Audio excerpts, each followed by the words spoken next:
When we meet someone who is secure and confident, I don't mean, and by confident, self-confident, not arrogant, but someone in a friend or a potential romantic partner who is secure in who they are and confident, that's attractive. This is episode number 543 with Dr. Ramon Presson. 5 green lights to look for when dating somebody new. Such an important thing to look for the green lights. We're always talking about red lights and red flags and all the bad stuff, but how many people actually tell us what is a good thing to look for and to put the lens on to actually seek out the good? Right. And not just the bad, right? Not just the warning signals and lights. Exactly. So really excited to have this conversation with Dr. Presson. And I want to welcome you back to Last First Date Radio, where we believe it is never too late to go on your last first date. And to support you on your journey to lasting love, I wrote a book. It's called Becoming a Woman of Value: How to Thrive in Life and Love. And whether you're single or in a relationship, this book will help you be inspired to play a bigger game and succeed in all areas of life and love. And you can find it on Amazon for Kindle or paperback. This week's tip from the book is step number 14: declutter your life. We all know about decluttering our homes, but how many of us have clutter in our lives? Our friendships may not be working for us. We may be in toxic relationships in some parts of our lives, or we're not really having conversations we need to have. So my challenge to you this week is to find one area of your life that feels cluttered and declutter it. Take one step towards declutter. And before I bring on Ramon, just one last little thing, which is to join my Facebook group. It's called Your Last First Date, and it's for women over 40 who are looking for a group that is positive, supportive, and will really help you to grow on your journey to lasting love. We have 7 amazing monitors who help me run this group. It is not like most groups that are out there that just go off the rails and it just becomes a complaining fest. We do not allow that. This is really a wonderful group. I go live there every week and talk about topics that are relevant to dating at this stage in life. So join us there when you finish listening to this podcast episode. And now for my guest. Dr. Ramon Presson is a licensed marriage and family therapist. He has over 30 years of experience. He's in private practice in Nashville, Tennessee area, and you'll hear his accent, where he's also a regularly featured newspaper columnist. He authored a dozen books, pretty impressive, including 3 that were co-written with Dr. Gary Chapman, who you probably have heard of. He is the author of the international bestseller, The 5 Love Languages. It's a book that I recommend all the time to my clients because it's really important to know your love language. So that's pretty impressive. Welcome to the show.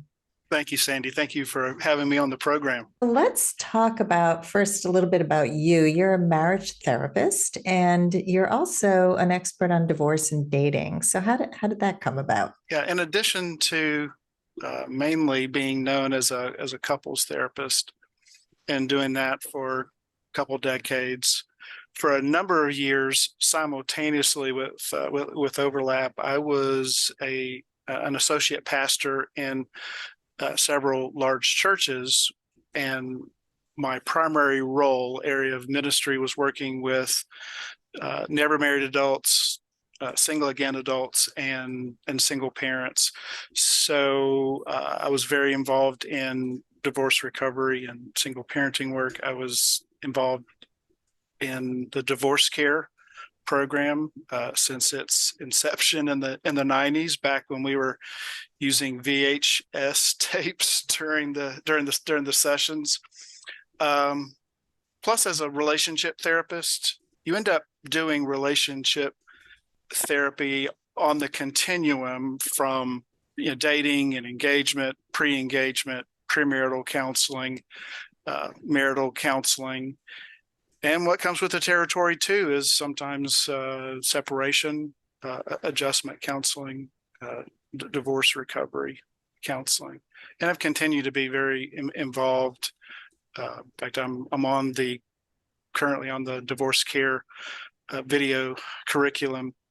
So not just with me, but it comes with the territory of any relationship, therapist, that they're going to be working with adults who are dating again, interested or not interested in remarriage.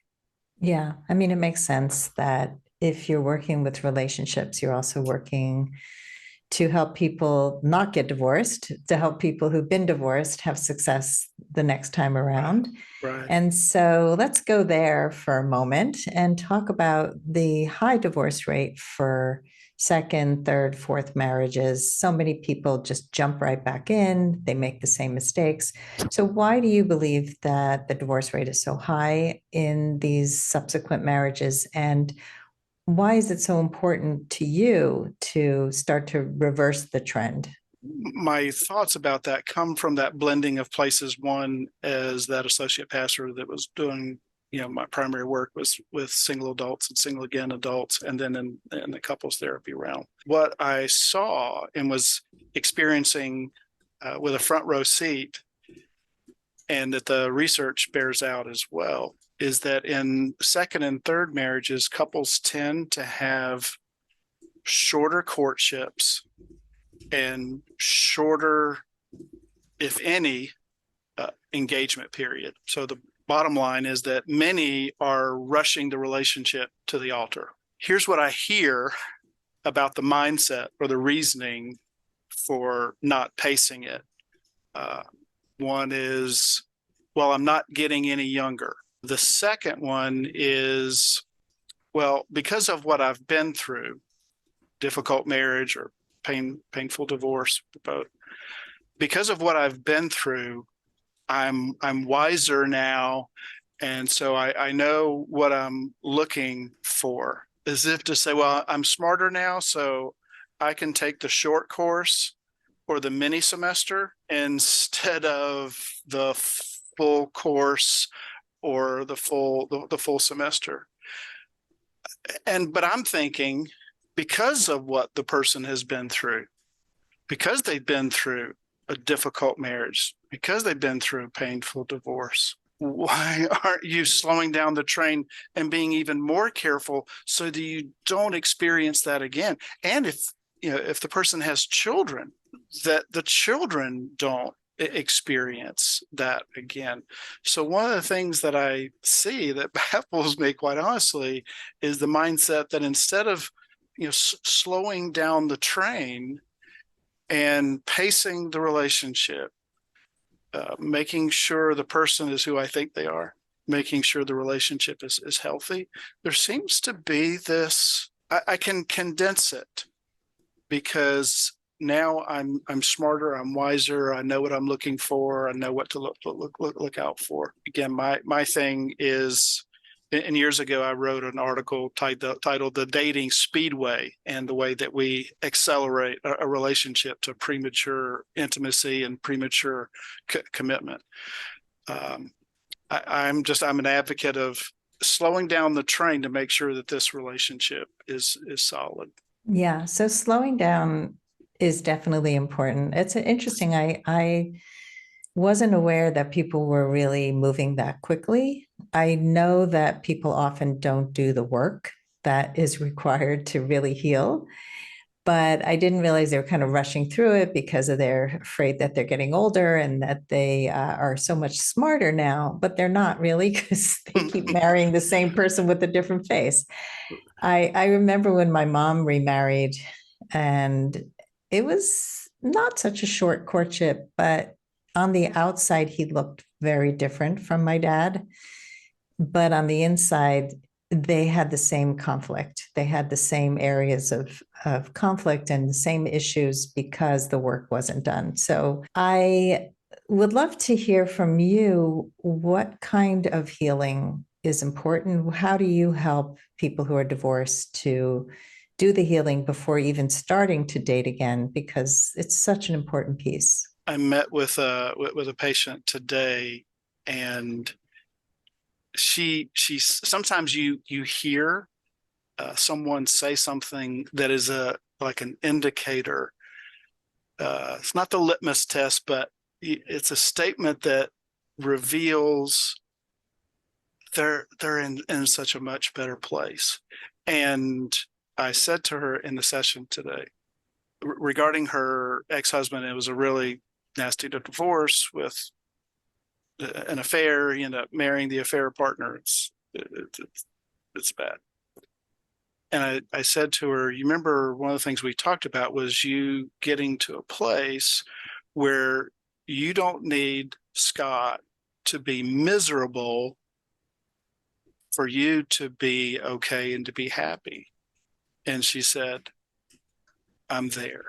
Being deeply hurt, being angry, because anger is a response to injustice.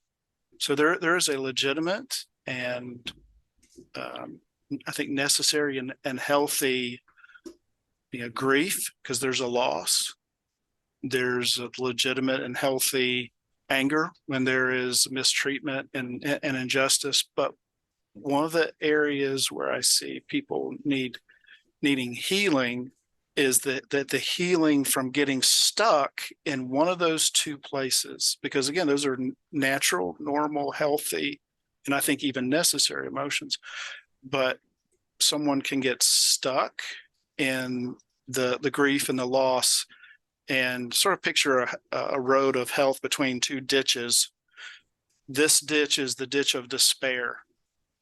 This is the person that, again, it goes beyond just the grieving, but my life now means nothing. My identity, my meaning, my purpose was so connected to that marriage, that in the absence of that, I'm not just missing the relationship with the person. What's the point of life? Almost as though when the divorce happened, that they erected a tombstone, and the date of the divorce is when my life died, and they can get stuck in that despair. On the other ditch is that the anger or the resentment and the bitterness, where they just keep marinating and rehearsing the injustice and staying in that victim place. And that's not saying that they weren't victimized in some way, but if they start to wear that, like that's my identity. I cautioned one of my patients was a year and a half after the divorce, when someone would ask about her family, or about her marital status, she would say, I'm divorced. My husband, cheated on me and had an affair with his coworker. I mean, that was just right on the tip of her tongue, which reflected, it was just staying there. And that if she shares a bit of who she is, well, you need to know that what happened to me and what a terrible person. And so the healing, a lot of the healing is getting potentially unstuck from one of those two places. Those are such important pieces, because I get the people who are dating and who are still feeling guilt about leaving a partner. They still feel anger at them, anger at themselves. I mean, there's so many ways that we can get stuck. And I remember somebody asking me, how did I move on? How did I get unstuck from my marriage? And I said, I recognize that we were not a good partnership, that he wasn't a terrible person. He just wasn't good for me. And I truly believe that we were better as work partners than we were as romantic partners. Mm-hmm. Now, that didn't come to me in 5 minutes. That came to me with time and healing. But I do honestly believe that today. I am friendly with him. My kids still have a close relationship with him. We live a mile from each other. But a lot of people really hold on to that victim mindset almost as a badge, like you said. And I know that somebody once shared on my podcast that they had a relative who said, I am never dating anyone else because I'm going to show it to him that I'm not going to move on. And it was just like, what? That's kind of self-destructive right there. Yeah, But yeah. You're not punishing the other person. Someone once said we wouldn't worry so much about what people think of us if we realize how infrequently they're thinking of us at all. it's so true. But this person who's imagining I'm going to, and this is sort of stick it to my ex-spouse. There's a good chance. That means you're thinking about them more than they're thinking. Mhm. Exactly. So they're you should charge them rent because they're taking headspace. So yeah, Mhm. you ought to charge rent. Yeah, I think what people don't realize is that forgiveness is not condoning. It's actually for you to move on. It's for you to make peace with it and say, okay, what happened may have been really awful, but I need to move on. So I have to let go of all that anger because it's holding me back. And I think that's a huge mindset shift for people. Mm-hmm. Yeah, which was a little bit of this patient today being able to say, as part of, I guess, the journey of forgiveness. And it's not coming to a place where she's minimizing, justifying, but I call it the yes and. It's in improv comedy. Quick little detour, but in improv comedy, the phrase that they use with the participants, the mantra is yes and. Now for her today, what she was saying is, and it was an indicator of the forgiveness, is I'm learning that he doesn't need to be miserable in order for me to be okay. Because for her, that was like justice. Mhm. And another part was I don't need my children to despise him in order to be okay. And she learned today in our session from the previous week that there was a forced resignation in his high-level executive job. I can remember when she would have just celebrated, she would have brought cake. We would have, she would have brought cake and champagne. And, she's not feeling the need to, like, well, good, karma has bitten you in the butt, and justice. She's been able to release that, because part of what I think she learned too is that, again, forgiveness doesn't condone or minimize, but in order to hold someone in the cage of my bitterness, I have to stay a prison guard. Right. I went and did a prison ministry weekend, and it occurred to me, the experience of the prison guards during the day isn't that much different than the inmates. And so if I insist I'm going to hold you in the prison of my resentment and bitterness, one, the other person usually doesn't know, doesn't care. But in order to stay vigilant to make sure that you don't, slip out of my bitterness, I have to stay in uniform and position. And how much different is the experience of a prison guard than an inmate? So to your point, it's a pretty good deal for us, personally, emotionally, psychologically, spiritually too. That's a journey. Also, one of the books that I was asked to write was about the journey of forgiveness, and one of the things I did at the beginning was say, here are the things that forgiveness is not. It's not forgetting. Forgiving doesn't mean amnesia. It doesn't mean minimizing. Doesn't mean, oh, you didn't mean to. It's okay, you didn't mean to. Yeah, it hurt, and you did mean to because you kept doing it over and over. Mm-hmm. I just did a video on fake apologies. It's kind of similar where I'm sorry, but I'm sorry, but you're too sensitive. I'm sorry, but I didn't mean to. You made me do it. Those are not apologies. Right. So, learning all of these things is so important. And as you're talking about the prison, it reminded me of a show I watched on called The Patient with Steve Carell. Did you watch that? Mm-hmm. That was fascinating. And even the logo for the show was the words "the patient in reflection." So there's this whole interplay of who's the patient and who's the prisoner because he becomes imprisoned by a serial killer. It's fascinating. If anybody can watch it, it was on Hulu.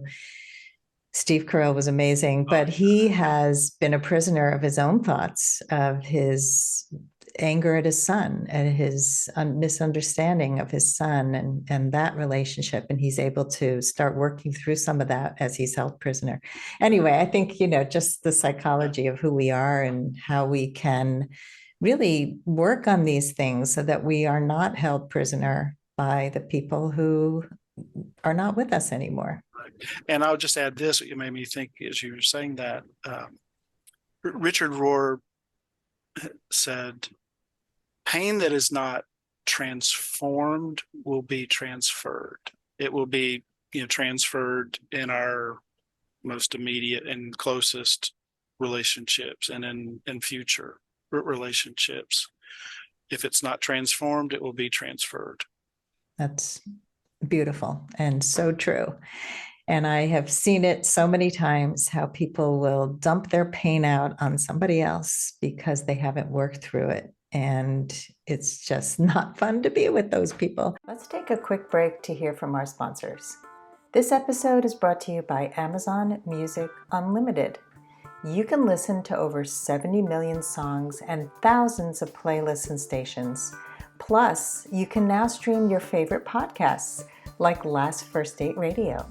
You can listen to any song, anytime, anywhere, on any of your devices, your smartphone, your tablet, your PC or Mac, Fire TV, and any Alexa-enabled devices like the Amazon Echo. Get Amazon Music Unlimited for free for 30 days. Just head on over to getamazonmusic.com/lastfirstdate to learn more and claim this offer. What are 5 green lights that people should look for when they're dating somebody new so they know they should continue to date them? Sure. Well, let's just, admit right off the bat that there needs to be some chemistry. So I say one green light is that there is good chemistry present.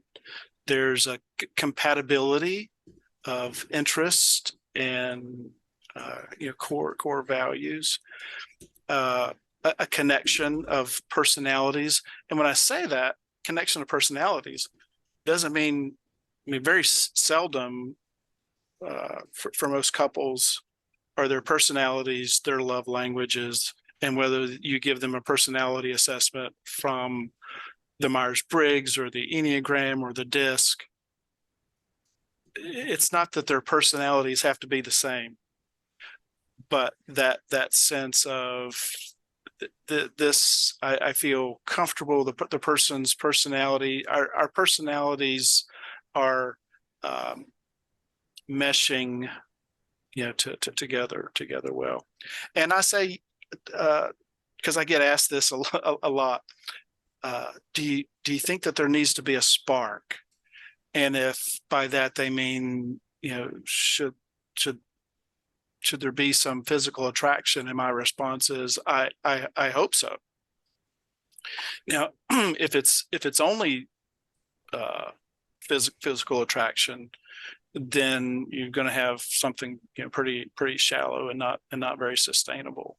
And I'll just say this real quickly. I have seen, when we talk about people coming into subsequent relationships, I've seen this happen several times where, okay, I got hurt by this type of person, so the pendulum swings as different as it can be. I had a lady who had been through a broken engagement with a college bad boy, good-looking athlete. So she got her heart broken, and then she met a guy who was, in her words, safe. She knew she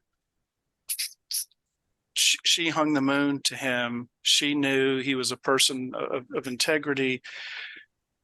he adored her, worshiped her. She knew he won't cheat on me. And the word she used was safe. But she wasn't attracted to him physically or really his personality. So she swung from, okay, I got hurt by a sexy, dangerous guy. So her next serious relationship was the safe person that she didn't really feel a chemistry with. Yeah. So yeah, there needs to be a spark. I think there needs to be some chemistry. The second one, so if the first is good chemistry is present, then a healthy confidence is present, is prevalent. I like to say that when we meet someone who is secure and confident, I don't mean, and by confident, self-confident, not arrogant, but someone in a friend or a potential romantic partner who is secure in who they are and confident, that's attractive. Someone who is, and I realize, I get it, we're all broken in some way, but someone who is really still broken and needy, thus not secure, that's not attractive. That will be, the person will feel ultimately sort of drained by that and constantly having to reassure the person, yes, you're enough, you're enough. Or the other one, because I said, self-confidence doesn't mean, arrogance. Because if being overly needy is draining, then someone who's arrogant and self-centered is like a repellent. It's off-putting. So is the person that I'm becoming interested in, do they seem secure and confident in who they are? I think it's a good question to ask ourselves too. Am I, it's not that, okay, well, I've got all my stuff together.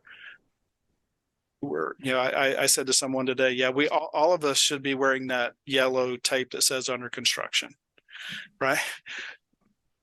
But am I, for the most part, a secure person in who I am and confident? Because that will be attractive to other people as well.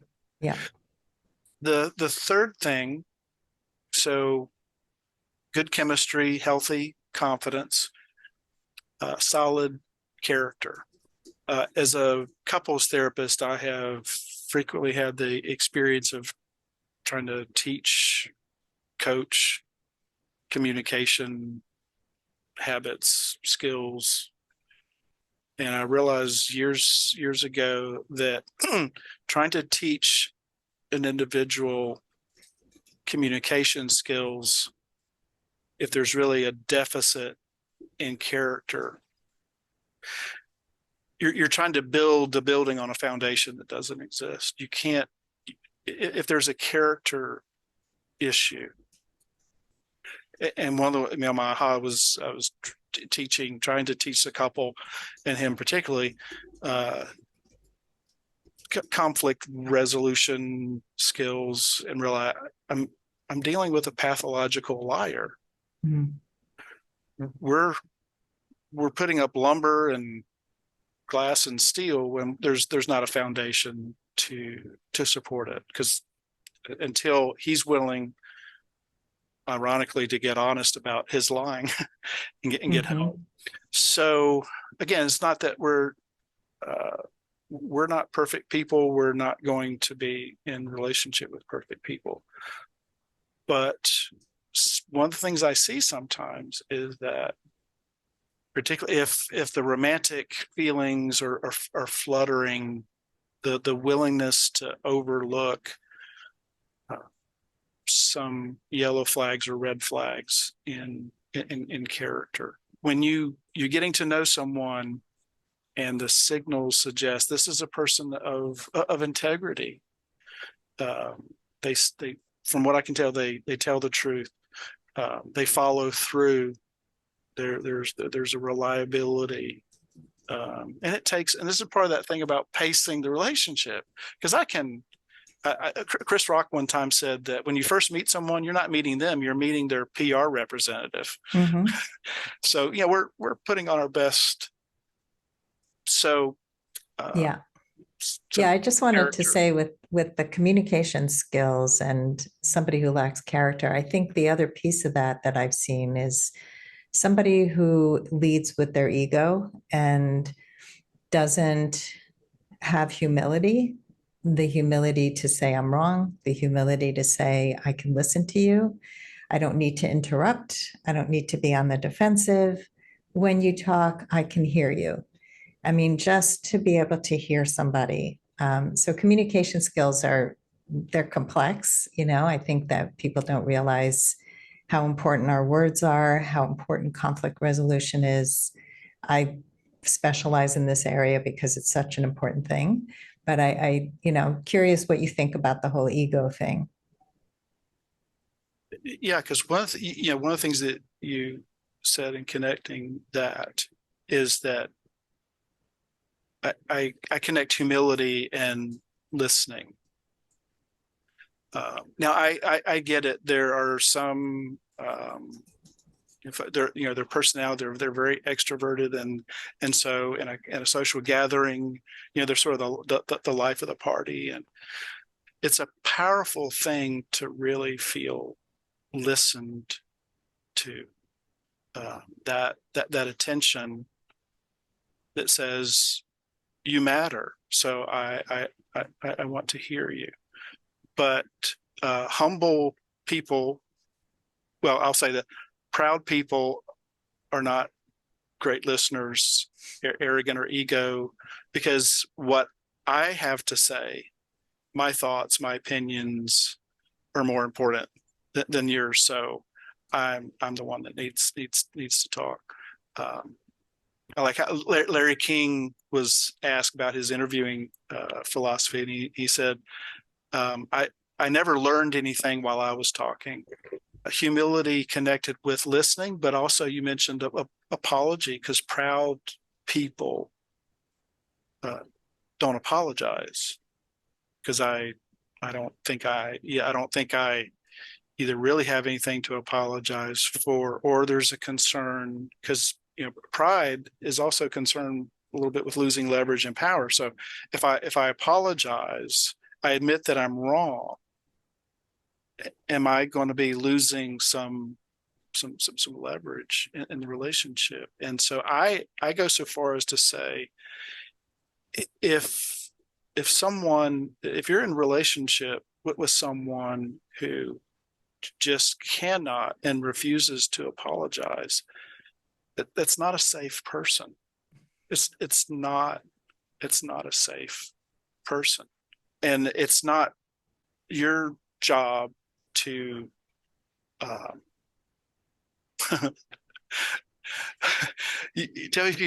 I hear this, some version of this a lot, but he or she has potential. Oh, yeah. And I've said, I appreciate what you're saying, but you're getting close to making a person into a project. Yeah. And I say, can you accept this person? And here's the creative tension. We're always changing and growing. But I say, if you're thinking about making a commitment, can you commit to this person as they are if they don't change a single bit? Yep. And if you think that you can change them,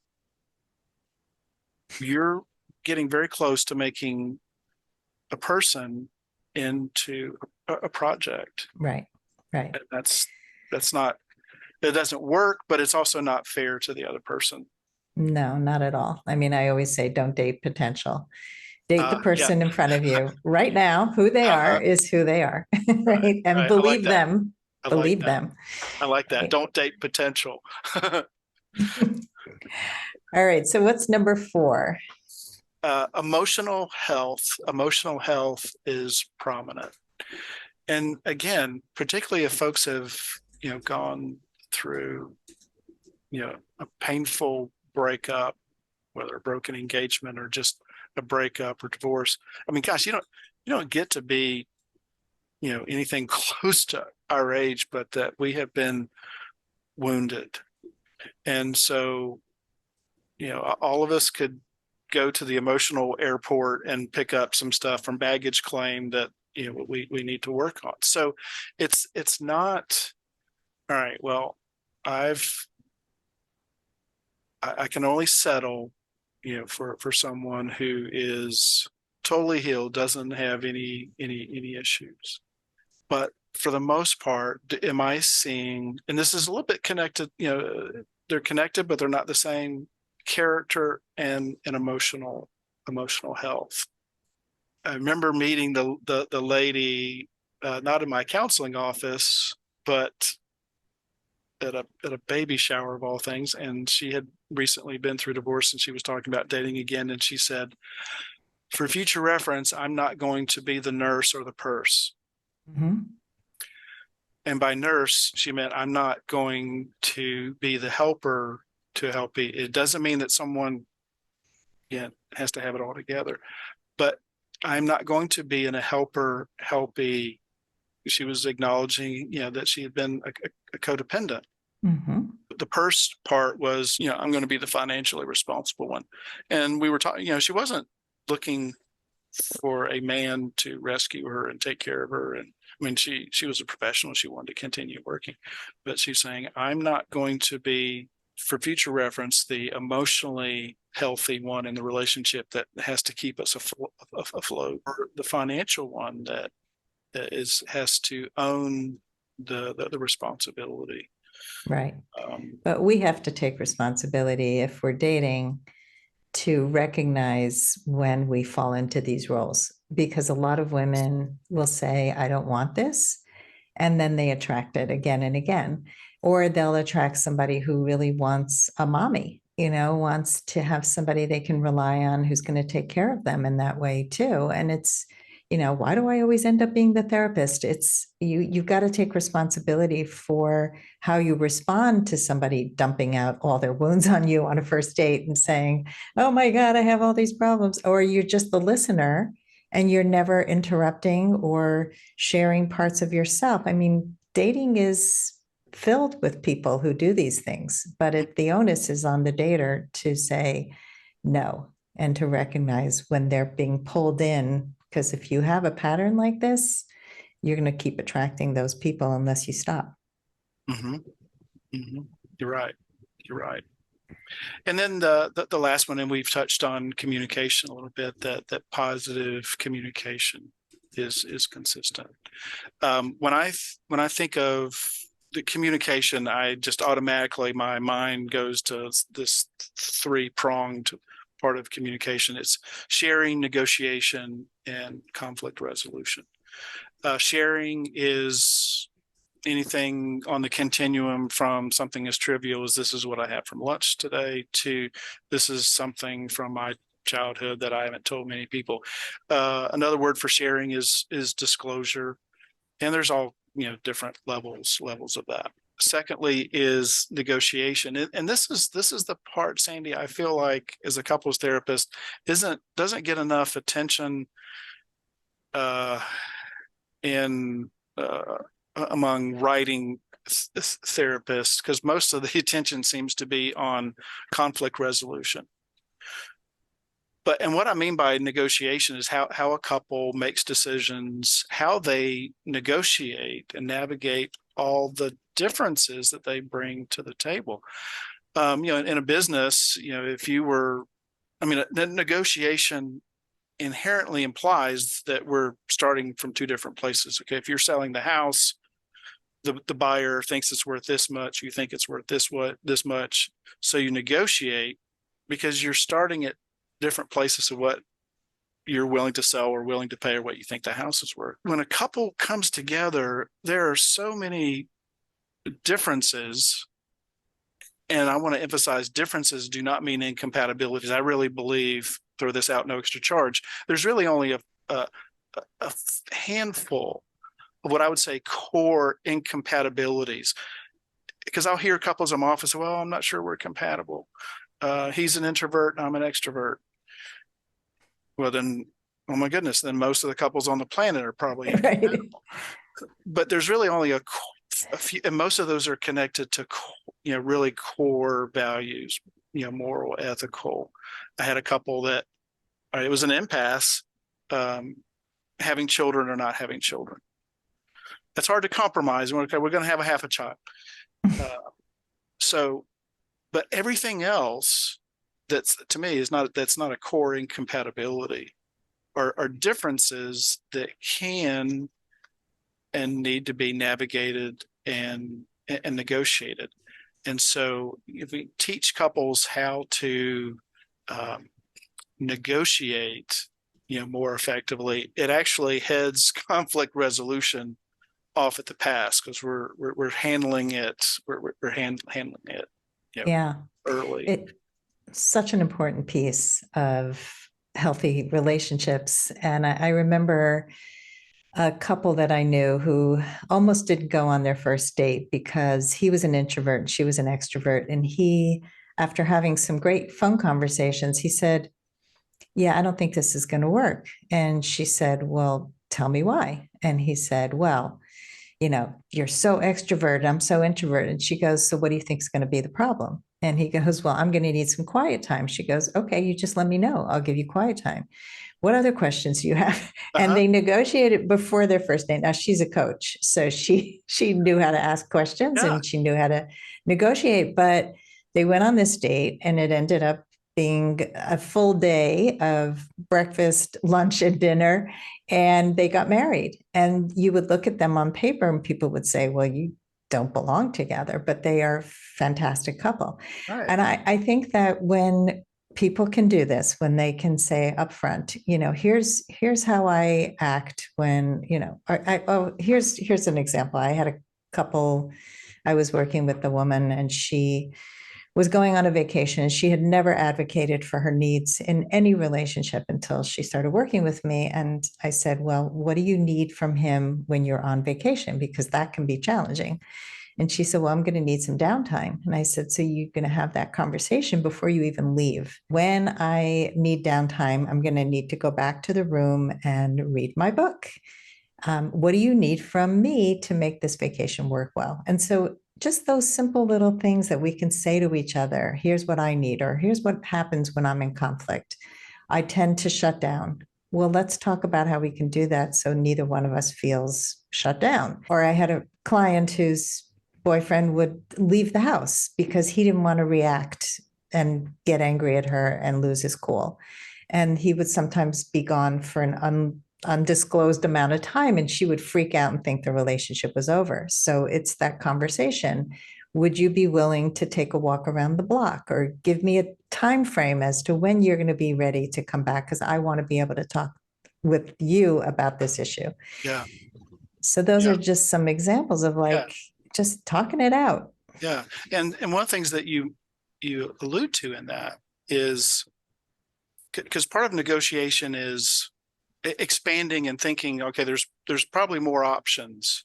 Because he was thinking, the guy was thinking, introvert means this, extrovert means this, and that doesn't go together. And she's saying, what if one of the areas I would pat me and Dory, my wife's name Dory, pat ourselves on the back. We are really good at negotiating. And if you were to overhear our conversations about working through something or making decisions, is that you would hear phrases, Sandy, like, "Hey, what if?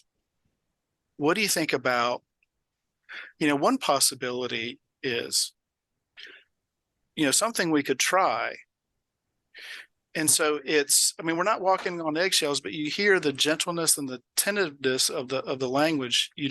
One of us doesn't say, "Well, the thing we need to do is," Right. or "I think it's pretty obvious that the solution is." We're both by background competitive tennis players. We use the analogy, the metaphor of when we're negotiating, we refer to it as keeping the ball in the air.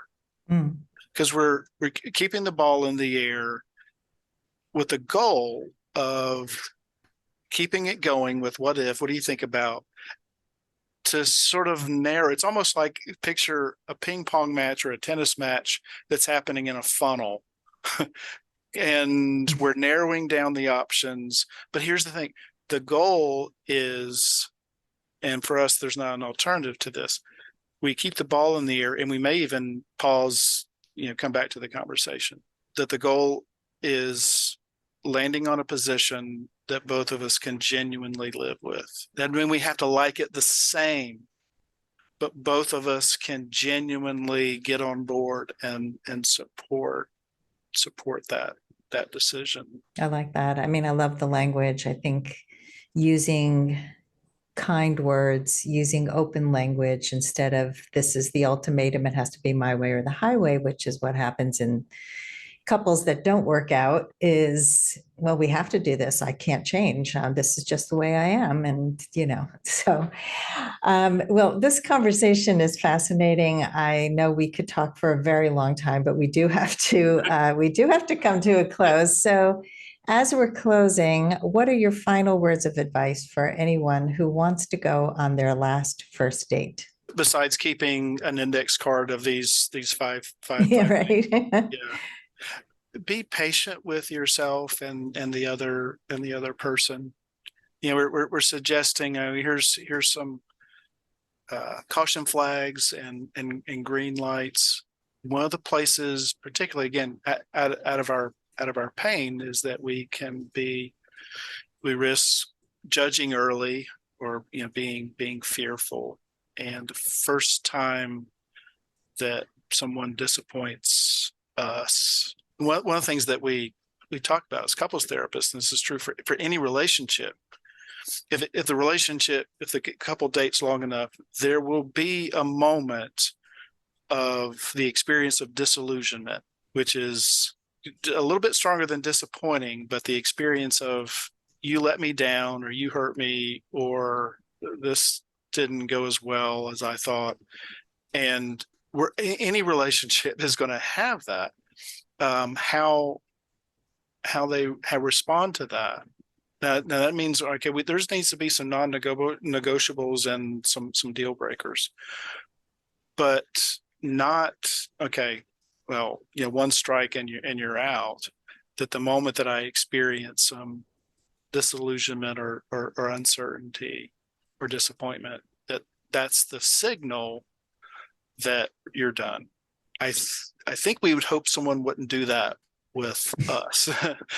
So it's offering a bit of what we ourselves would hope for, and that's some margins of grace. And that also means that I offer myself some grace, because it means I may make some mistakes. So sometimes the person that I need to not judge is myself, and give myself a bit of grace. Yeah, that's so true. I think that the more we do that, the more forgiving we can be of others. Mm-hmm.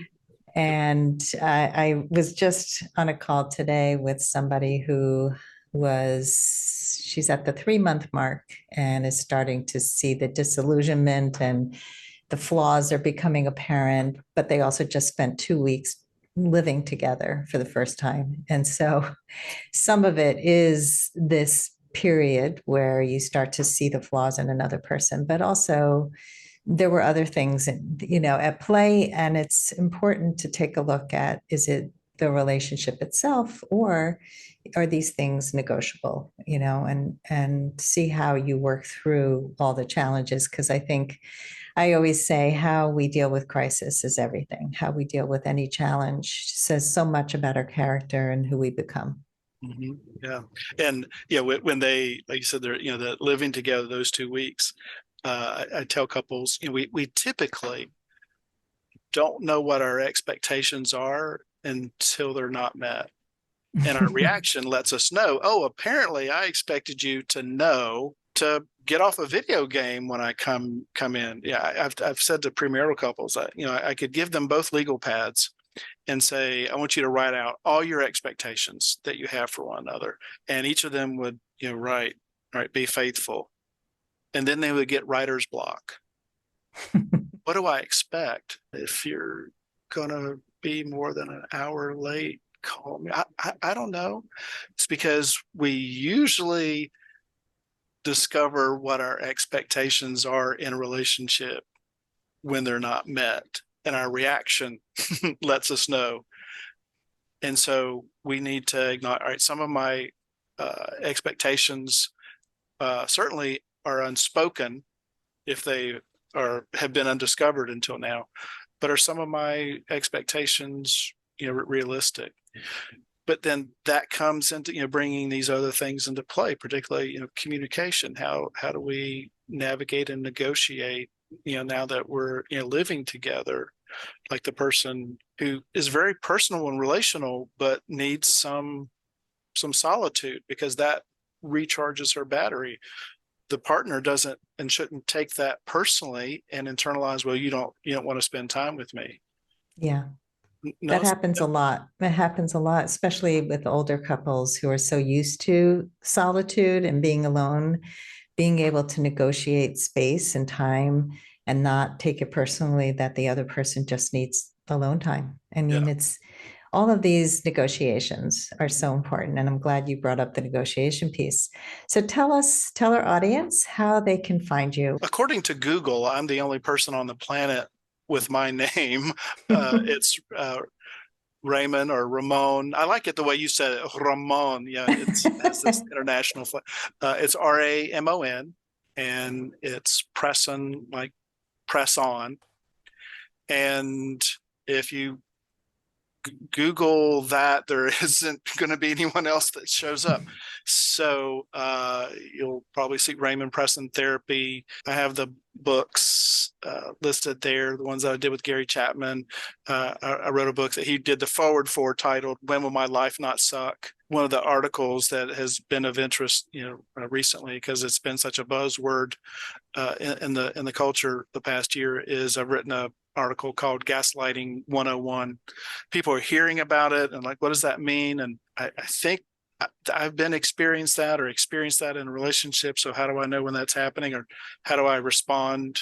So, I've got that in PDF or a Word document. I'm glad to just, email that and my email address again, because my person with my name is just RaymondPresson@gmail.com. Well, thank you. And that will all be in the show notes as well. And I really appreciate you coming on the show, Raymond. And I'll call you by Raymond, Ramon, whatever. Yeah, I like the Ramon.